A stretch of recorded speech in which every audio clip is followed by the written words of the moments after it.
BC Samaj ఆధ్వర్యంలో మహబూబ్నగర్ జిల్లా కేంద్రంలో ఈ సమావేశాన్ని ఏర్పాటు చేసి ఉమ్మడి జిల్లా వ్యాప్తంగా బీసీ కులాలకు సంబంధించిన వివిధ నాయకులను, ప్రతినిధులను, ఉద్యోగ సంఘ నాయకులందరినీ కూడా, మేధావులందరినీ కూడా, రాజకీయ పార్టీకి సంబంధించిన ప్రముఖులందరినీ కూడా ఆహ్వానించి బీసీ కులగణనకు సంబంధించి ఒక చర్చా వేదికను పెట్టి అందరి అభిప్రాయాలను తీసుకొని ఉద్యమాన్ని ముందు తీసుకునే ప్రయత్నం చేస్తున్నటువంటి బీసీ సమాజ్ రాష్ట్ర అధ్యక్షులు గారికి, జిల్లా కమిటీకి, రాష్ట్ర కమిటీకి అందరికీ కూడా ధన్యవాదాలు తెలియజేస్తున్నాం.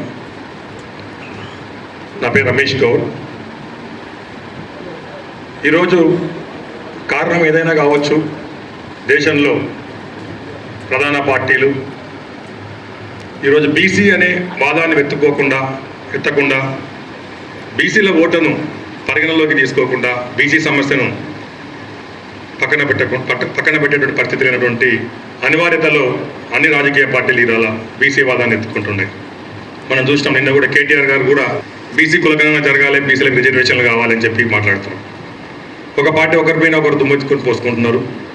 ఏది ఏమైనప్పటికీ కూడా స్వతంత్రం వచ్చి 75 సంవత్సరాల తర్వాత కూడా బీసీలకు రావాల్సినంత వాటా ఎక్కడ రాలేదనేది, రాజకీయంగా కానీ ఉద్యోగపరంగా కానీ అన్ని రంగాల్లో కూడా బీసీలకు ఎలాంటి న్యాయం జరగలేదనేది నిజం. ఇప్పటికి కూడా అంటే ఎస్సీ ఎస్టీ వాళ్ళకు అంబేద్కర్ కాలంలోనే, ముఖ్యంగా బ్రిటిష్ వాళ్ళ కాలంలోనే వాళ్ళకి రిజర్వేషన్లు వచ్చినాయి కనుక వాళ్ళు శాసనకర్తలుగా శాసన సభల్లోకి, పార్లమెంట్లోకి పోయారు. ఉద్యోగం దానికి కారణం ఎవరంటే బీసీలే. బీసీలు ఎప్పుడు కూడా, బీసీల యొక్క ప్రత్యేకత ఏంటంటే బీసీలు అనేక కులాలు ఉన్నాయి, అనేక ఉపకులాలుగా విడిపోయి ఉన్నారు. వీళ్ళు ఎప్పుడు కూడా ఐకమత్యం అయ్యేటువంటి పరిస్థితి లేదు. అగ్రకులస్తులకు ఎప్పుడు కూడా వీళ్ళంతా పెత్తందారులుగా, వారి బానిసలుగా, వాళ్ళ ఇంట్లో కాసగాళ్ళుగా, వాళ్ళ ఏజెంట్లుగా, వాళ్ళు చెప్తే అయినటువంటి మనుషులుగా మాత్రమే పనిచేసే జాతులుగానే మనం ఈ వ్యవస్థలో ఉన్నాం. ఇప్పుడు కూడా అదే పని చేస్తున్నాము. ఎంత అభివృద్ధి చెందినప్పటికీ కూడా మన మానసికంగా బానిస మనతత్వం మనకి ఇప్పుడు కూడా పోలేదు. వాళ్ళలో ఉన్నటువంటి ఆధిపత్య ధోరణి వాళ్ళ రక్తంలో ఉంటుంది, బానిస ధోరణి మన రక్తంలో ఉంటుంది. తరతరాలుగా మనము అలాంటి మానసిక స్థితికి మనం నెట్టివేయబడినాం. ఈ దేశంలో 15% అగ్రకులస్తులు ఉంటారు. 15% అగ్రకులస్తుల్లో కూడా పేదవాళ్ళు ఉన్నారని, వాళ్ళ ఆర్థికంగా వెనుకబాళ్ళ వాళ్ళు ఉన్నారని చెప్పి వాళ్ళకు ఈడబ్ల్యూఎస్ రిజర్వేషన్ కింద 10% రిజర్వేషన్ ఇచ్చారు. అంటే 15% వాళ్ళకు 10% రిజర్వేషన్ ఇచ్చిందంటే బీసీ నుంచి కోత పెట్టి, అంటే అగ్రకులస్తుల్లో ఇప్పుడు కూడా 85% వెనుకబడిన వాళ్ళు ఉన్నట్టే కదా ఈ లెక్క ప్రకారం.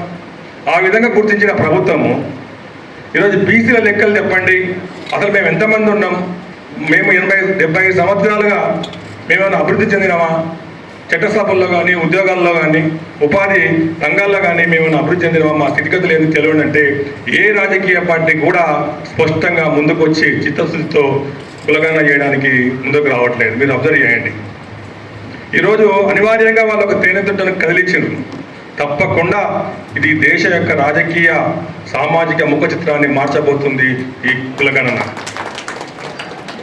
ఈరోజు నరేంద్ర మోడీ గారు హైదరాబాద్కు వచ్చి ఎస్సీ రిజర్వేషన్ జరగాలి, అన్ని వర్గాలకు జనాభా ప్రాతిపాదికన న్యాయం జరగాలి, సమన్యాయం జరగాలి, కొందరికి అన్యాయం జరుగుతుంది, కొందరికి న్యాయం జరుగుతలేదని చెప్పి అన్నటువంటి వాళ్ళు బీసీ కులగణనలో అంత ధాటిగా ముందుకు రాలేకపోతున్నారు. చూడండి, ఈ విషయంలో మనం ఏ రాజకీయ పార్టీకైనా ఉండొచ్చు వ్యక్తిగతంగా, కానీ బీసీ ప్రయోజనాలకు వచ్చే వరకు మనం ముందు బీసీలుగా మాట్లాడితేనే మనం ముందుకు పోయే అవకాశం ఉంటుంది. ఏది ఏమైనా అటెండర్ నుంచి కలెక్టర్ వరకు ఆర్థికంగా ఎంత ఎదిగినా, రాష్ట్రపతి అయినా, ప్రధానమంత్రి అయినా బీసీల ఉనికి అనేది కులమే. ఆ విషయాన్ని మనం మర్చిపోవద్దు. మనిషి యొక్క ఉనికి, మనిషి యొక్క ఐడెంటిటీ, మనిషి యొక్క జీవితం అనేది ఈ దేశంలో కులం మీద ఆధారపడి ఉంది. మన ఆలోచన, మన నడవడిక, మన అన్ని కార్యక్రమాలు కూడా మన కులం మీద ఆధారపడే ఈ సమాజం నిర్ణయించబడుతున్న సమయంలో మనం కూడా కులాన్ని ఆధారం చేసుకొని మన కులాలను విముక్తి చేయాల్సిన అవకాశం ఉంది. సమన్యాయం కోరుకుంటున్నాం మనం. ఈరోజు బీసీ కులగణన జరిగి 42% రిజర్వేషన్లు మన తెలంగాణలో వస్తే స్థానిక సంస్థల్లో 30-35,000 40,000 మంది స్థానిక నాయకత్వం ఎదిగేటువంటి అవకాశం ఉంది. ఈ అవకాశాన్ని మనం వదులుకోవడానికి లేదు. కాంగ్రెస్ పార్టీ ఏం చేయదు. ప్రజల్లో ఒత్తిడి ఉంటేనే, సమాజంలో డిమాండ్ ఉంటేనే అది ఎజెండాలుగా మారి అనివార్యంగా వాళ్ళు పని చేస్తారు. ఇలా 45 మంది రెడ్డిలు ఎమ్మెల్యేలు అయింది కదా, 45 మంది రెడ్డిలు ఎమ్మెల్యేలు అయింది కదా, వాళ్ళ జనాభా ఎంత? ఇలా బీసీ రిజర్వేషన్ ఇస్తే మళ్ళీ ఎవరు సీట్లు ఖాళీ అవుతాయి, ఆ సీట్లు ఎవరు కూర్చుంటారు? వాళ్ళు ఇస్తారా మనకు? అది ఊకే సాధ్యమయ్యే పరిస్థితేనా? ఇలా ఎమ్మెల్యేలు అయిందంటే, ముఖ్యమంత్రి అయిందంటే కుల ప్రాతిపాదికనే అయ్యిండ్రు వాళ్ళు. వాళ్ళకున్న రాజకీయ చైతన్యం, రాజకీయ అవగాహన, వాళ్ళకున్న సోర్స్, వాళ్ళ దగ్గర భూములు ఉన్నాయి, వాళ్ళ దగ్గర డబ్బులు ఉన్నాయి, వాళ్ళ దగ్గర మీడియా ఉంది, వాళ్ళకి పరిపాలన అనుభవం ఉంది, మన మీద మన యొక్క బలహీనతమైన వాళ్ళకి స్పష్టమైన అవగాహన ఉంది. మనని ఈజీగా కొంటారు. బీసీ గ్రూపులు అంటే వాస్తవంగా బెగ్గర్ గ్రూపులు అంటారు సమాజంలో. చాలా విచారకరంగా మనం దీన్ని అర్థం చేసుకోవాలి. నేను బాధపడుతూ చెప్తున్నాను ఈ మాట. అరకు తినే సంఘాలు కావు మనకి. ఇలా దేశం యొక్క ముఖ చిత్రాన్ని మార్చబోతున్నాం మనం. భారతదేశం అంతా కూడా అనేక మార్పులు వస్తున్నాయి. నార్త్ ఇండియా మొత్తం కూడా బీసీ నాయకత్వం కిందికి వచ్చేసింది. సౌత్ ఇండియాలో కూడా ఎన్నో ఉద్యమాలు జరిగినాయి. నారాయణ గురు ఉద్యమాలు కావచ్చు, పెరియార్ రామస్వామి నాయకుల ఉద్యమం కావచ్చు, ద్రావిడ మూమెంట్లు కావచ్చు. తమిళనాడులో, కేరళలో, కర్ణాటకలో ఆ ఉప్పెన అంతా కూడా ఇలా తెలంగాణ మీద పడింది. తెలంగాణలో అత్యధిక బీసీలు ఉన్నారంటున్నారు. ఇలా బీసీ కులగణన చేస్తే మన శాతం బయటపడుతుంది. 60 బహుశా 60 నుంచి 65% బీసీలు ఉంటారని మనం అనుకుంటున్నాం. 60% బీసీలు ఉంటే ఇక నుంచి మన బడ్జెట్లో 60% బీసీలకు రావాల్సిందే. 60% ప్రతి పార్టీ ఎమ్మెల్యేలు ఇవ్వాల్సిందే, సీట్లు ఇవ్వాల్సిందే. 60% స్థానిక సంస్థల్లో అన్ని రాజకీయ పార్టీలు అభ్యర్థులను కేటాయించాల్సిందే. వాళ్ళకు మాత్రమే మనం ఓటేయాల్సిందే. ఆ విషయాన్ని మనం గుర్తుపెట్టుకోవాలి. బీసీ భావన రావాలి ప్రజల్లో. ఎన్ని మాటలు చెప్పినా, ఎన్ని కలర్లు వేసుకున్నా మన దేశం అనేది కులం ప్రాతిపాదికమైన ఏర్పడింది. కులమే మనిషి యొక్క ఉనికికి, గుర్తింపుకు, అస్తిత్వానికి మూలం.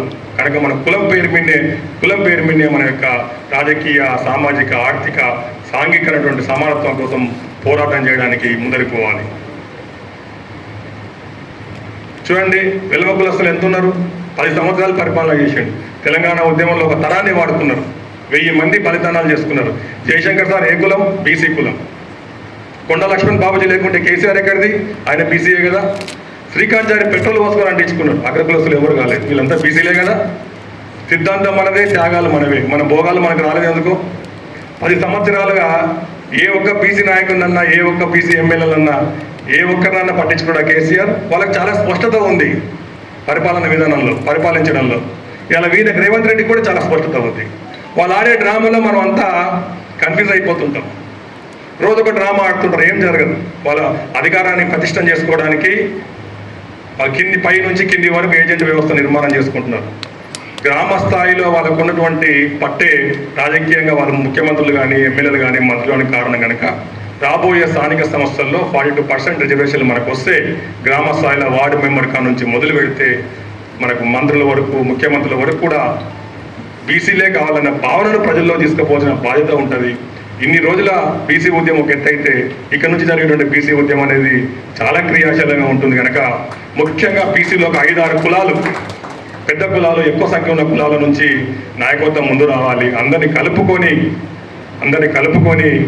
ఉద్యమాన్ని ముందుకు తీసుకొని పోవాలి. లేకపోతే భవిష్యత్తు జాతులు మనల్ని క్షమించవు. మళ్ళొకసారి అమ్ముడపోయేటువంటి అవకాశం ఉంది.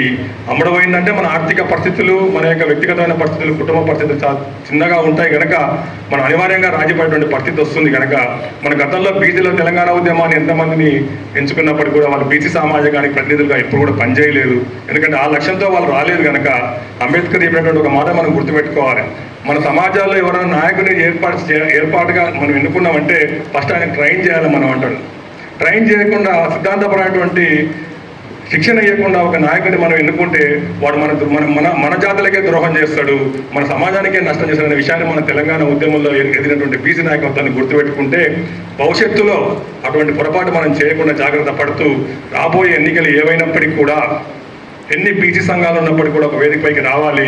ఏదైతే తెలంగాణ ఉద్యమంలో రకరకాల సంఘాలు ఒక జేఏసీ కింద వచ్చి ఎట్లా పనిచేస్తాయో అన్ని బీసీ సంఘాలు, అన్ని కుల సంఘాలను కూడా ఒక జేఏసీగా ఫామ్ అయ్యి ఏ పార్టీ అన్నా కావచ్చు, బీసీ ప్రతినిధి ఎక్కడుంటే అక్కడ మన ఓట్లు మనమే వేసుకోవాలి.